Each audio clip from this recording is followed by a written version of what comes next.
Anda masih bersama kami dalam Berita Lampung.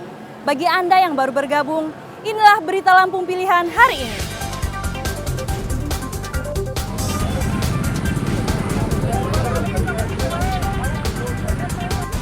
Seorang wanita dan anaknya yang mengendarai motor tewas akibat tertabrak truk saat menerobos arus lalu lintas padat di Jalan Sumatera Lintas Barat Pringsew.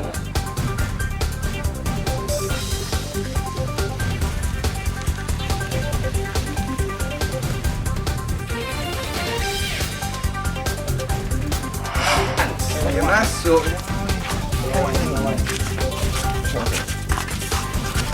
Kawanan begal motor bermodus menuduh korban sebagai penculik ditangkap polisi Negara Batin Waikanan.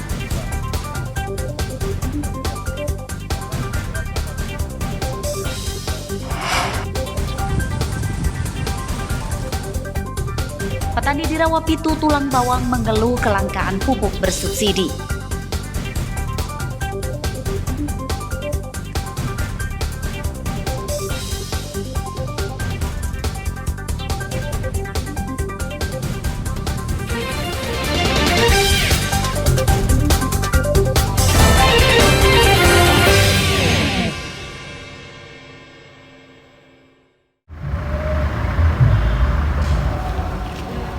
Sepekan pemeriksaan, penyidik Polres Lampung Tengah tidak menangkap tersangka lain pada kasus eksploitasi seksual terhadap puluhan anak-anak.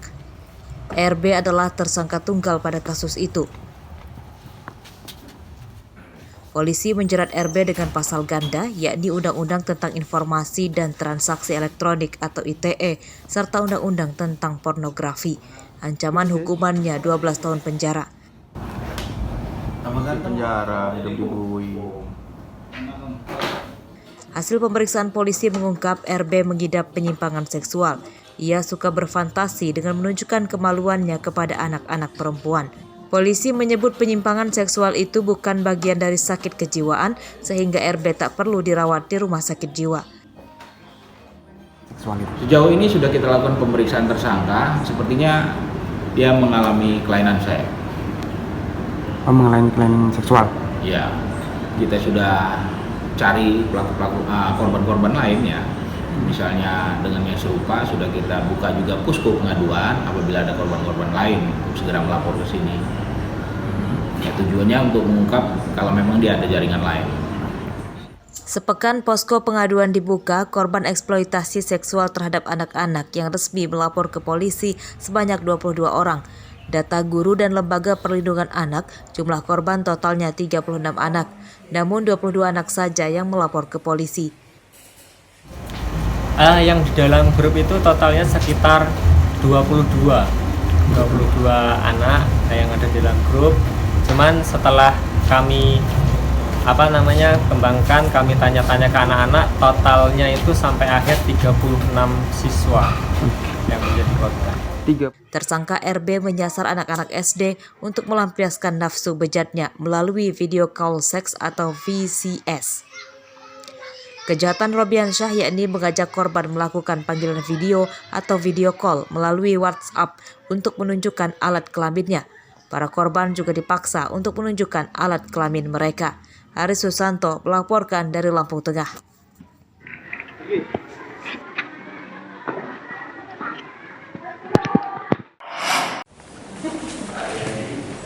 Seorang dokter spesialis anak senior di Lampung bernama Ruskandi menitipkan 2 cucunya untuk masuk ke Fakultas Kedokteran Unila dengan imbalan uang 240 juta rupiah.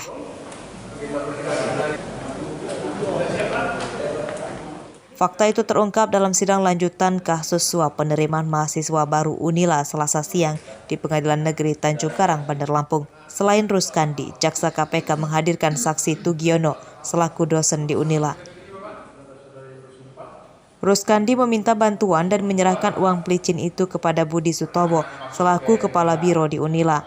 Setelah 2 cucunya diterima, uang itu diakuinya jadi sumbangan pembangunan gedung Lampung Nahdlin Center.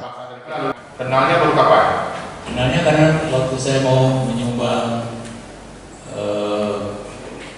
kegiatan itu dari yayasan yang dikelola oleh Pak Haruman. Oke, Bapak mengatakan Bapak kenal dengan Budi Sutomo pada saat menyumbang Ya. ke Tadi itu gedung yang dikelola oleh Yayasan Pak Karomani yang untuk umat. Tugiono juga menitipkan anaknya melalui Budi Sutomo dan memberikan uang 250 juta rupiah. Uang itu diberikan sehari sebelum pengumuman penerimaan mahasiswa baru.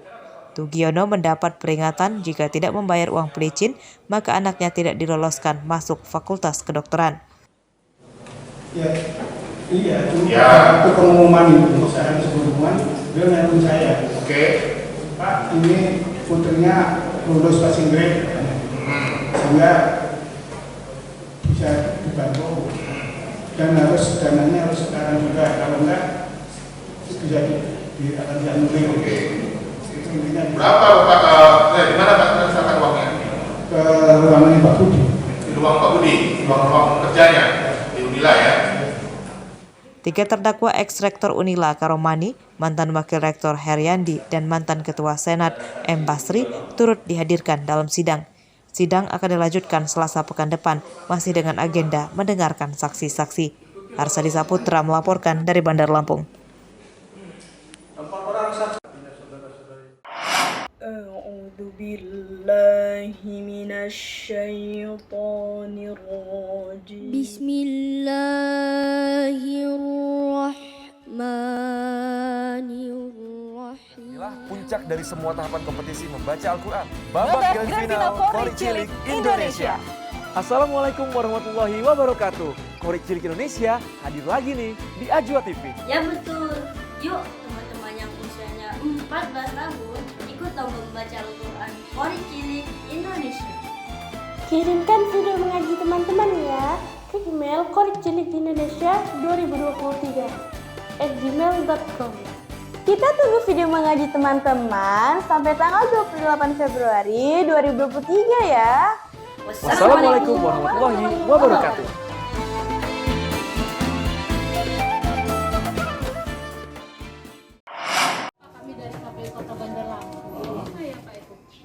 Pemilu 2024 memasuki tahapan verifikasi faktual dukungan perseorangan bakal calon DPD RI.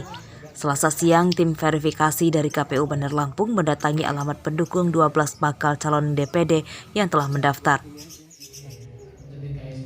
Verifikasi melibatkan petugas pemungutan suara atau PPS tingkat kelurahan supaya lebih mudah mencari alamat para pendukung bakal calon DPD. Pada verifikasi itu ditemukan fakta terdapat 11 kelurahan di Bandar Lampung yang 0 atau tidak ada satupun pendukung bakal calon DPD. Temuan lain data pendukung yang disetorkan oleh bakal calon DPD ke KPU palsu. Sebagian orang yang namanya disetorkan ke KPU sebagai pendukung rupanya tidak mendukung, bahkan ada yang tidak kenal bakal calon DPD yang dimaksud. Tidak ditemukan, ada beberapa saya monitoring ya, tapi yang langsung saya monitoring itu di Kecamatan Wehalim dan Kedaton. Di dua tempat ini beragam dalam artian ada pendukung yang menyatakan tidak mendukung, tapi juga banyak yang menyatakan mendukung. Nah, dari 126 itu ada 11 kelurahan yang memang tidak ada sama sekali dukungannya. Verifikasi faktual pendukung bakal calon DPD digelar hingga 26 Februari mendatang. KPU Bandar Lampung menerima 449 nama pendukung dari 12 bakal calon DPD pada pemilu mendatang. Jeffrey Arifin melaporkan dari Bandar Lampung.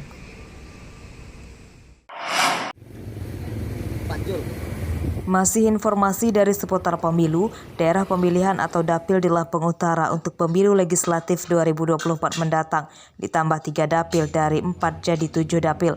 Penetapan dapil tersebut telah disepakati KPU Pusat dan Bawaslu. Penambahan dapil di Lampung Utara itu bertujuan untuk pengaturan alokasi jatah kursi anggota DPRD Kabupaten, DPRD Provinsi, dan DPR RI. Meski bertambah dapilnya, jumlah anggota DPRD yang terpilih di Lampung Utara tetap sama 45 orang.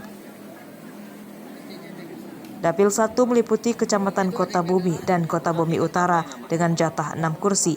Dapil 2 meliputi Kecamatan Kota Bumi Selatan, Abung Tengah, Abung Pekurun, Abung Kunang dengan jatah 8 kursi. Dapil 3 yakni Kecamatan Bukit Kemuning, Tanjung Raja, Abung Barat, Abung Tinggi dengan jatah 8 kursi. Dapil 4 yakni Kecamatan Sungkai Selatan, Hulu Sungkai, Sungkai Tengah, Sungkai Jaya, Sungkai Barat dengan jatah 5 kursi. Dapil 5 meliputi Kecamatan Sungkai Utara, Muara Sungkai, dan Bunga Mayang dengan jatah 6 kursi. Dapil 6, Kecamatan Abung Timur, Abung Surakarta dengan jatah 5 kursi. Dapil 7, Kecamatan Abung Selatan, Abung Semuli, Pelambangan Pagar dengan jatah 7 kursi.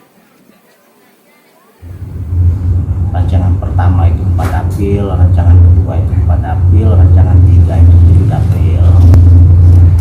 Di proses itu kita sampaikan laporan hasil uji publik terhadap rancangan-rancangan itu ke KPU RI, dan pertanggal 7 kemarin itu keluar PKPU nomor 6 tahun 2023, KPU RI menetapkan Dapil Lampung Utara ini menjadi 7 dapil.